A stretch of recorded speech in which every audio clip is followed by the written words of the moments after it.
दोस्तों नमस्कार।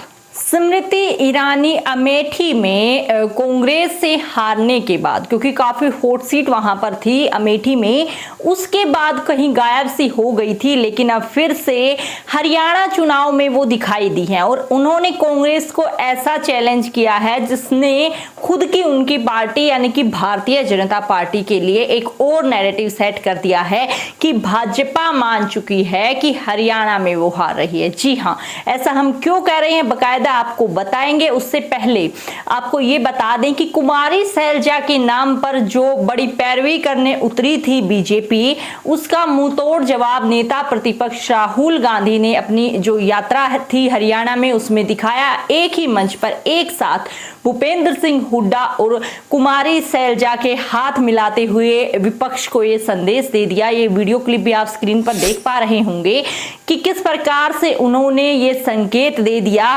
कि भूपेंद्र सिंह हुड्डा और कुमारी सैलजा एक साथ एक मंच पर रहे। हरियाणा चुनाव 2024 का सबसे प्रतिष्ठित क्षण हरियाणा कांग्रेस ने इसे बताया है कि जो एक तरीके से भारतीय जनता पार्टी इस पर तंज कस रही थी, उसको करारा जवाब। लेकिन दोस्तों, करारा जवाब देने के बाद भी बीजेपी के नेता कहां मानने वाले थे। उन्होंने स्मृति ईरानी को उतारा और उन्होंने इसी मुद्दे को उठाया, जिससे यह साबित होता है कि बीजेपी को कुमारी सैलजा और कांग्रेस का जो एक तरीके से गठबंधन है उस पर मिर्ची जरूर लगी है। वो फोटो, वो वीडियो जो वायरल हुआ हाथ पकड़े हुए, उससे दिक्कत तो भारतीय जनता पार्टी को दरअसल हुई है। ऐसा हम क्यों कह रहे हैं वो भी आपको बताएंगे। उससे पहले स्मृति ईरानी का ये छोटा सा वीडियो क्लिप आप देख सकते हैं। उन्होंने क्या कहा है। मिले हैं, दिल मिले हैं क्या, और वो मिलाप क्या जो मजबूरी में हो। मैंने कहा ना, अगर दलितों की इतनी चिंता है तो शैलजा जी को सीएम कैंडिडेट घोषित कर दे। आप अपनी स्क्रीन पर जो है देख पा रहे हैं, आपने वीडियो क्लिप देख लिया और जो एक बार आपको बता भी देते हैं कि उन्होंने क्या कहा। हाथ मिलाने से दिल मिले तो हुड्डा भी सपोर्ट करेंगे। स्मृति ईरानी ने राहुल गांधी को दिया नया चैलेंज। जी हाँ, अमेठी में तो उन्होंने बड़े बड़े चैलेंजेस दिए थे, लेकिन वो वहां हार गई, लेकिन वो तो बात गई। लेकिन अभी आगे के लिए चैलेंज क्या दिया गया कि कुमारी सैलजा को सीएम जो है कैंडिडेट घोषित करे।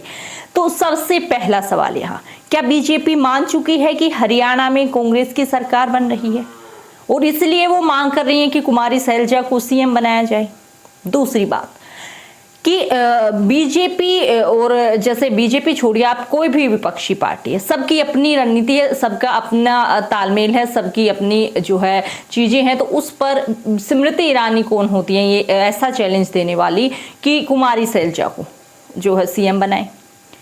आप देखिए, एक तरीके से ये नैरेटिव सा सेट हो गया है बीजेपी में कि हरियाणा चुनाव में वैसे तो कुछ बचा नहीं है, लेकिन कांग्रेस की टूटी, क्या टूटी भी नहीं कह सकते, क्योंकि कुमारी सैलजा ने बकायदा जो है बड़े बड़े प्लेटफॉर्म्स पर आकर बताया कि मैं तो पूर्ण रूप से कांग्रेसी हूं।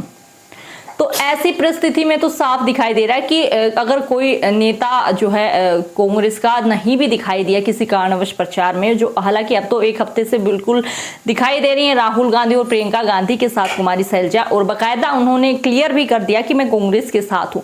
बावजूद उसके कुमारी सैलजा की बड़ी चिंता जो है बीजेपी को सताई जा रही थी।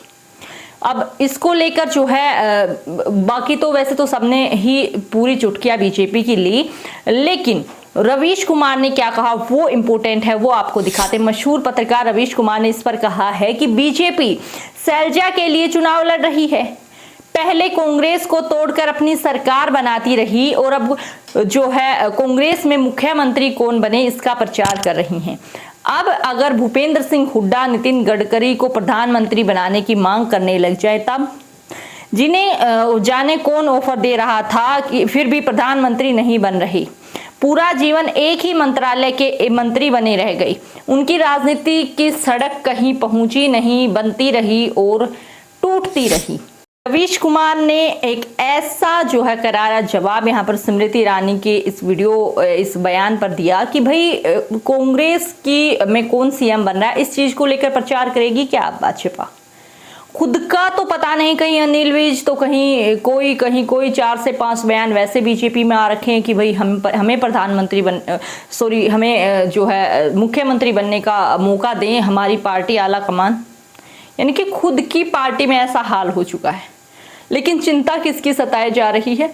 कांग्रेस पार्टी की, उसमें कौन मुख्यमंत्री बनेगा। तो दोस्तों ये सारी चीजें क्या है, बता रही हैं कि भाजपा के पास 10 साल सत्ता में रहने के बाद कोई एक ऐसा खुद का किया हुआ काम, कोई खुद का किया हुआ ऐसा मुद्दा नहीं है जिस पर वो चुनाव लड़े। मुद्दा क्या है कि कांग्रेस में कुमारी शैलजा की कितनी जो है एक तरीके से क्या उनका स्टेज है, क्या उनको ऑफर दिए गए हैं, क्या उनको मंत्रालय दिए जाएंगे, इन चीजों को लेकर अब भाजपा विधानसभा, हरियाणा विधानसभा का चुनाव लड़ेंगी। वाकई जो है अजीब लगता है सुनने में। उसके बाद दोस्तों ना केवल रवीश कुमार, बाकी और भी सभी ने जो है एक तरीके से जनता ने भी पूरी चुटकियां इस पर ली। एक और जो है खबर आप स्क्रीन पर देख सकते हैं। यहाँ पर जो है कुमारी शैलजा वाले मुद्दे पर स्मृति ईरानी को सुनाते हुए कहा गया है कि आपका तात्पर्य भाजपा द्वारा कांग्रेस की आंतरिक राजनीति में हस्तक्षेप और शैलजा को चुनाव में समर्थन देने से है, जो कि राजनीतिक नैतिकता के खिलाफ है। भाजपा ने पहले कांग्रेस तोड़कर सरकारें बनाई हैं और वह अब कांग्रेस के नेताओं में मुख्यमंत्री बनने के लिए जो प्रचार कर रही हैं, यही अगर भूपेंद्र सिंह हुड्डा नितिन गडकरी को प्रधानमंत्री बनाने की मांग करे तो क्या होगा? यह भाजपा की राजनीति पर सवाल उठाता है, जो राजनीतिक आदर्शों के टूटने और बनने पर आधारित है। जी हाँ, देखिए आप यहाँ पर गंभीरता से मुद्दे को समझिए कि भाई पार्टी, कोई भी विपक्षी पार्टी आपको कह रही है कि आप अपनी पार्टी में ये एडिटिंग कीजिए, कौन सुनेगा भाई? अगर मतलब कि अपनी पार्टी में आप सुझाव दे सकते हैं, वहां तो आपकी चलती होगी थोड़ी बहुत, लेकिन विपक्ष वाले क्यों सुने? विपक्ष की रणनीति भी आप ही बनाएंगे। या फिर कह लीजिए कि स्मृति ईरानी को हरियाणा में उतार तो दिया गया, लेकिन क्या मुद्दा, किस मुद्दे पर वो प्रचार करें?